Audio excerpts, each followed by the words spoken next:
Hey, this is the Well Advice Channel too. What I want to talk about today is the problem with Nayib Bukele. So for this video, I'll explain in a simple and straightforward way the problem with Nayib Bukele. So when it comes to how his plan to fix El Salvador is going, okay, with his mega prison plan.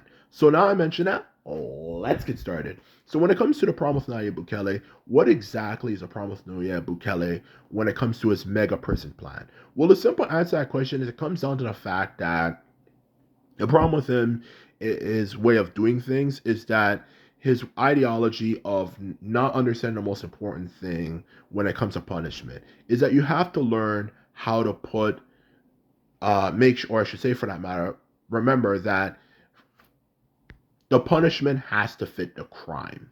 And that's the thing Nayib Bukele doesn't seem to understand with his mega prisons. Because the thing about his mega prisons holds all sorts of people. Not just simply people who are hardened street gang members, but even people, for that matter, who are convicted of committing petty crimes. Whether it could be a petty, thief or something like that, or so on and so forth. He is holding everyone from them to even detainees and so on and so forth, and maybe even people who just get in fights all the time, for all that matter, for crying out loud, just and they're not even gang members in a place like that for literally the rest of their lives, and they're not gonna be have a chance of leaving because when it comes to that way of thinking, especially when you take into consideration the fact that El Salvador has historically been a very poor nation, um, for most of its history, if not all of its history, for that matter, I don't see the purpose in having a situation where people are extremely poor, for that matter, and put in an environment that pretty much kind of guarantees that, you kind of have to do some of that shit in order to survive, and have all of them, for that matter, have a situation that would have created that a situation where they're all poor, that creates a situation where they all have to act like that, for that matter, okay, in the first place, um, to survive, for crying out loud, because El Salvador has been very poor and they've had massive corruption issues for the longest time. And simply when they do what they need to do to survive, now we're going to put them in a crappy place where they're going to be spending the rest of their lives poor, if anything.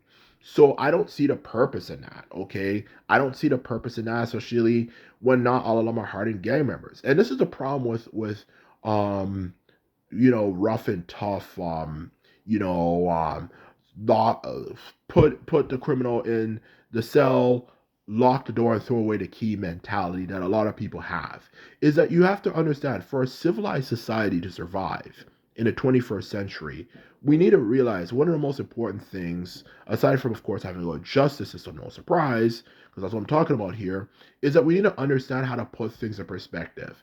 Everybody in the world, okay, is not completely pure and innocent. We've all done some messed up things. We've all done some screwed up things, in the world, for that matter, okay? Everybody has done something wrong at this point. Most people have actually shoplifted and stolen something, for that matter, at least once in their life. This has already been proven, for crying out loud, okay? And the ones who say that they didn't are lying, for that matter. Well, at least I should say most people have shoplifted, for that matter. Some didn't, but you never know what they did behind the scenes, okay? But you get the point, okay? Everyone has done something wrong at some point, okay? Whether it could be shoplifted, maybe, for that matter, even maybe, let's be honest, for that matter, maybe even did something like just that's really messed up too. Like it could even be like vandalizing, whatever you can imagine. We've all done some stupid things, especially as kids. And that's one of the things that you have to understand. If everyone has done something wrong in some way, shape, or form, the majority of people have done something wrong, how would a strong system that punishes everyone severely work? Because then you have to punish literally everyone. It's already been proven, according to at least the book. I don't believe it, but according to the people themselves, of course, who of course tend to have this way of thinking, they always tend to say that they're very strong Christians and this and that. It's already been proven according to their book themselves a Bible that they believe in, according if you go to the logic of the Bible, that everyone in the world should be in hell right now anyway. It's already been proven according to what the Bible says, or whether it directly says other theologians. We should all pretty much be in hell. But according to the fact that God's so forgiving, he decides to keep us from going there as much as he can to give us a second chance, for that matter, to give us a second chance, because pretty much we all should be in hell anyway, according to his logic, the logic of the Bible, for that matter.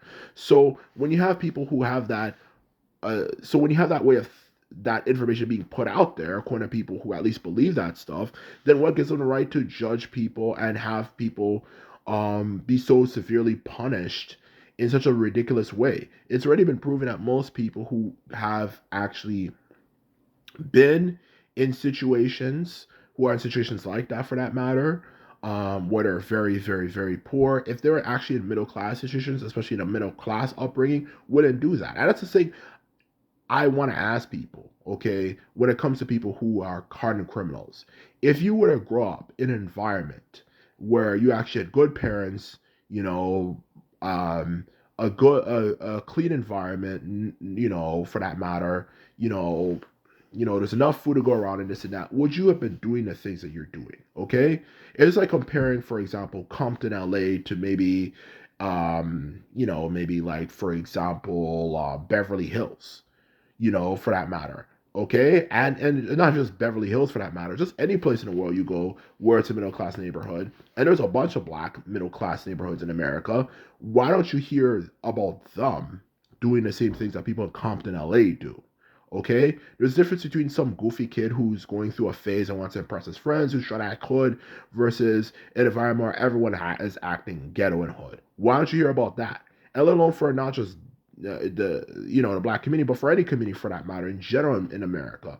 Why don't you hear about the amount of people being arrested and this and that in a mainstream society versus in a place that's poor? It's obviously the fact that their environment absolutely influenced them in the first place. Because if you have enough money and stuff, why the hell do you have to act like you're from the hood or act ghetto? Because there's enough money to go around, there's enough food to go around. You don't have to prove anything to anyone. And that's a question I want to ask.